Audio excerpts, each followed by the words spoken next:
الله الرحمن الرحيم.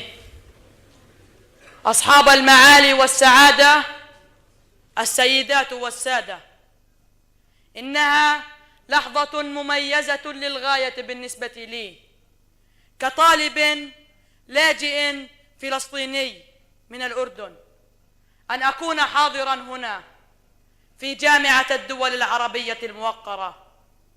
اسمي أحمد إبراهيم بكر وعمري 14 عاماً، وأنا رئيس البرلمان الطلابي على مستوى إقليم الأردن. اليوم أنا أمثل أصوات وتطلعات 526 ألف فتى وفتاة يدرسون في مدارس الأونروا في القدس وسوريا ولبنان والضفة الغربية وغزة والأردن. انضممت الأسبوع الماضي إلى المفوض العام لافتتاح أبواب مدارس الأونروا في الأردن، والتي هي الآن مفتوحة في أقاليم عمل الأونروا الأخرى. عندما افتتحت المدارس في الوقت المحدد كانت هذه لحظة احتفال لنا، وأريد أن أشكركم من أعماق قلبي على دعمكم لنا، ولكنني أيضا هنا اليوم لأدعوكم لمساعدتنا على إبقاء مدارسنا مفتوحة، وأحمل في طيات خطابي أمل كل فتى وفتاة يرى في استمرارية التعليم الأمل الوحيد لتحقيق أحلامهم. ساعدونا لتحقيق أحلامنا كبقية أطفال العالم. رجاء لا تخذلونا، وشكرا.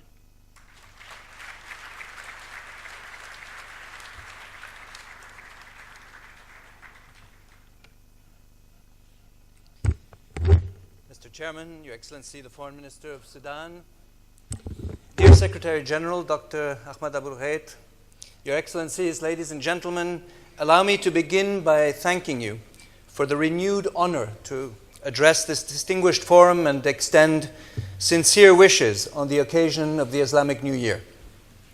I wish to join Ahmad in expressing heartfelt gratitude for the immense generosity of the League of Arab States membership and leadership in mobilizing additional funding at this very critical moment in this very critical year. The extremely dramatic circumstances of UNRWA's financial situation are known to you, following the decision by the United States in January to cut funding to our agency by $300 million. We launched a determined effort and a campaign called Dignity is Priceless to overcome a total annual shortfall and deficit of $446 million.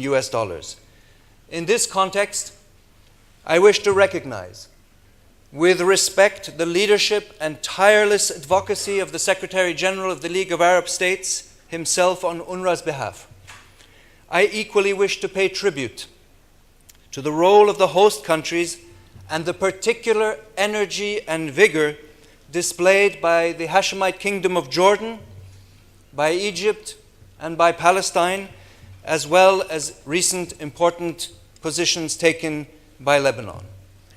At this point, I would also wish to pay special tribute to the Kingdom of Saudi Arabia, the United Arab Emirates, the State of Qatar, and the State of Kuwait, and my sincerest gratitude for the extraordinary contributions of $50 million each from Qatar, from the United Arab Emirates and the Kingdom of Saudi Arabia, and the historical support from Kuwait. Together with the additional funding from other donors, your remarkable generosity allowed me to open our school year on time for 526,000 students like Ahmed. This was the best possible response to give to the challenges we faced. I took this decision to protect the right to education of our students, but also as a contribution to regional stability and as a recognition for the formidable trust of donors who have helped us deal with this unprecedented crisis. On the 31st of August, the United States then announced publicly that there will be no further funding to UNRWA. And in an open letter to refugees and UNRWA staff, I expressed my deep regret and disappointment at this decision coming from our historically most generous and consistent donor. Ultimately, the decision by a UN member state to contribute to UNRWA or not is a sovereign decision. But I say here with great determination to you that it will not in any way alter the energy and determination with which UNRWA will serve Palestine refugees and implement the mandate we were given. I have been very encouraged by the large number of statements of support that have been made by governments and institutions over the past 10 days. Accompanying the US announcement, there were renewed suggestions that UNRWA perpetuates the situation of refugeehood.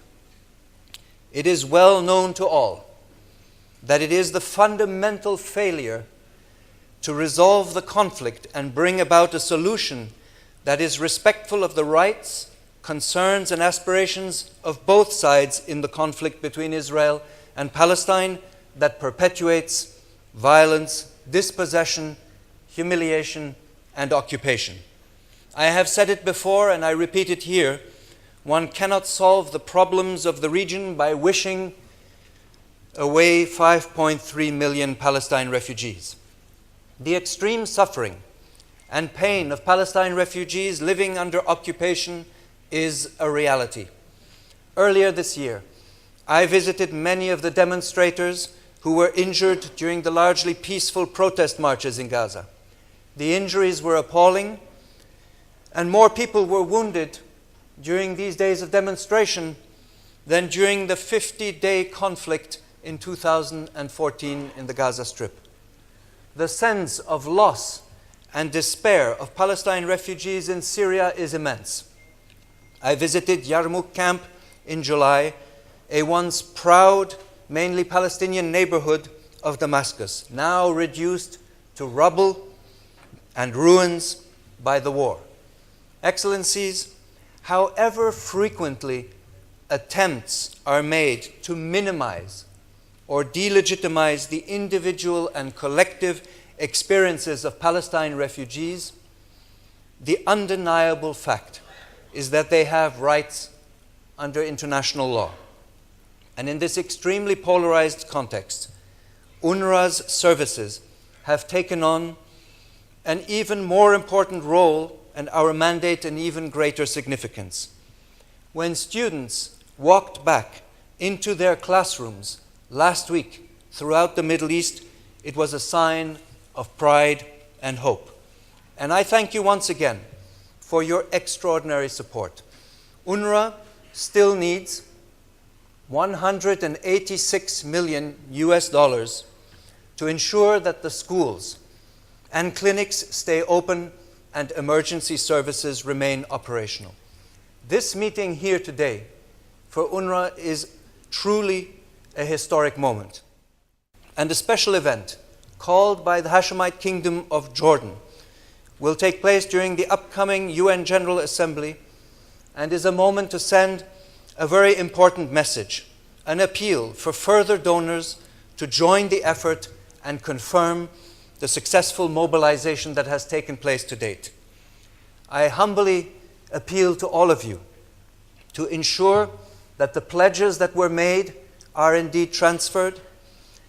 Please do also consider opportunities for further donations at this critical time. Please support our efforts as you have done to mobilize other member states of the General Assembly to contribute additional funding as well. And I add a humble further request, which is that your outstanding level of support in 2018 may be sustained next year. That would be extremely important. I simply cannot imagine, Excellencies, going back to our courageous students to say that we have failed them. In fact, I promised them that we will not fail them. Excellencies, thank you so much for your trust.